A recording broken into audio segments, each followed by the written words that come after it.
আজকে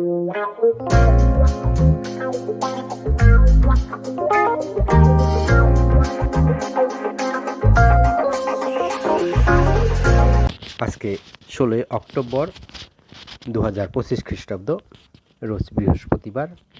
আজকে আমাদের জন্য মঙ্গল সমাচার পাঠ করে শোনাচ্ছেন সুদূর তুলুস, ফ্রান্স থেকে মিস্টার ডেরিক পল ডি কস্তা। সম্মানিত দর্শক ও শ্রোতা মণ্ডলী, সবাইকে জানাই খ্রিস্টীয় প্রীতি ও শুভেচ্ছা। আজকের মঙ্গল সমাচার সাধু লূক 11 অধ্যায় 45 থেকে 54 পদ পর্যন্ত। আজকের পাঠের বিষয় ফরিসীদের বিধান পণ্ডিতদের প্রতি যিশুর ধিক্কার বাণী।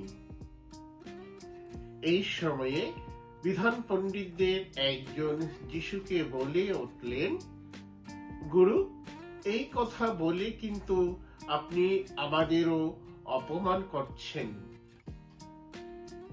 যিশু উত্তর দিলেন, হায় রে, আপনারাও বিধান পণ্ডিতেরা, আপনারা তো মানুষের পিঠে দুর্বহ বোঝাই চাপিয়ে দেন, নিজেরাও কিন্তু একটা আঙ্গুল দিয়েও সেই সব বোঝা স্পর্শ করেন না কখনো।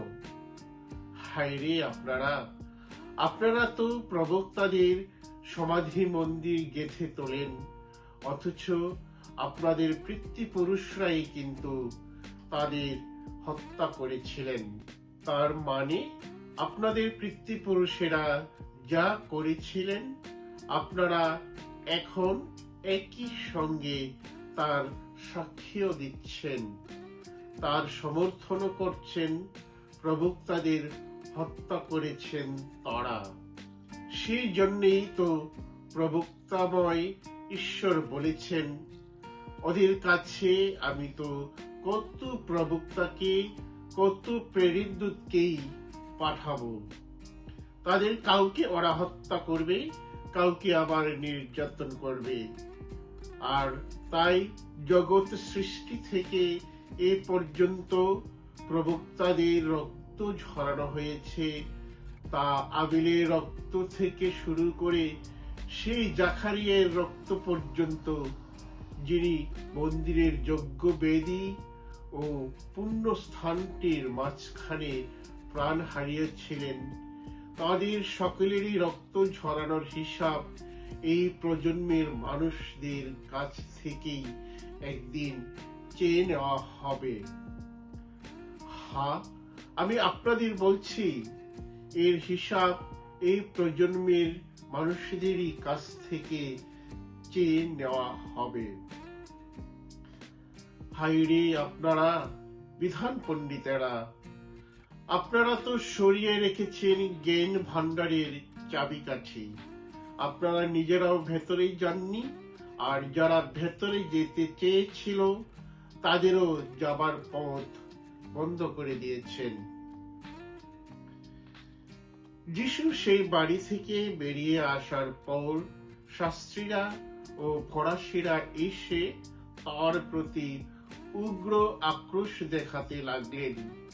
তারা বহু বিষয়ে প্রশ্ন করে তাকে নিজের মতো জানবার জন্য চাপ দিতে লাগলেন। নানা ফাঁদ পাততে লাগলেন তারা, তার নিজের কোনো কথা দিয়েই যদি তাকে ধরতে পারা যায়। খ্রিস্টের বাণী। খ্রিস্ট প্রভু তোমার প্রশংসা হোক। আমিন। আমরা লূক রচিত মঙ্গল সমাচারের 11 অধ্যায় 45 থেকে 54 পদ এই মুহূর্তে শ্রবণ করলাম। আর এই বাণীর উপরেই ভিত্তি করে আমি দু একটি বাণী সহভাগিতা করছি। প্রিয় সুধী, আজকের পাঠে আমরা দেখি যিশু ফরিসি ও বিধান পণ্ডিতদের কঠোরভাবে তিরস্কার করেছেন, কারণ তারা ঈশ্বরের বাণী জানত, কিন্তু সেই বাণী অনুযায়ী জীবনযাপন করত না, বরং তারা অন্যদের উপর ভারী বোঝা চাপিয়ে দিত, অথচ নিজেরা সেই বোঝা ছুঁয়েও দেখত না। যিশু বলেন, হায় রে তোমরা, কারণ তোমরা নবীদের কবর নির্মাণ করো, অথচ তোমাদের পূর্বপুরুষরাই তাদের হত্যা করেছিল। এই কথার মাধ্যমে যিশু বুঝিয়েছেন, বাহ্যিক ধার্মিকতা যদি হৃদয়ের পরিবর্তন না আনে, তবে সেটি মিথ্যা ভক্তি। ঈশ্বর এমন হৃদয় চান না। তিনি চান বিনয়ী ও সত্য।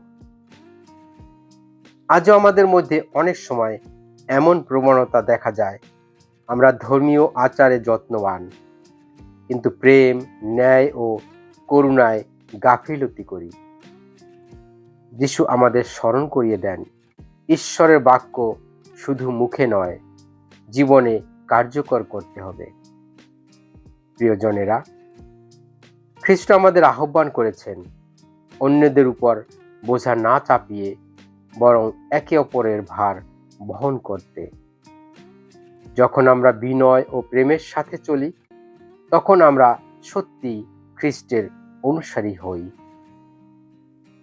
আসুন আমরা বাহ্যিক ধার্মিকতার মুখোশ খুলে সত্যিকারের ধার্মিকতা পরিধান করি এবং সত্যিকারের বিশ্বাস, প্রেম ও ন্যায়ের পথে চলি, যেন আমাদের জীবন ঈশ্বরের বাক্যের জীবন্ত সাক্ষ্য হয়ে ওঠে। পিতা পরমেশ্বর আমাদের সকলকে আশীর্বাদ করুন। আমেন।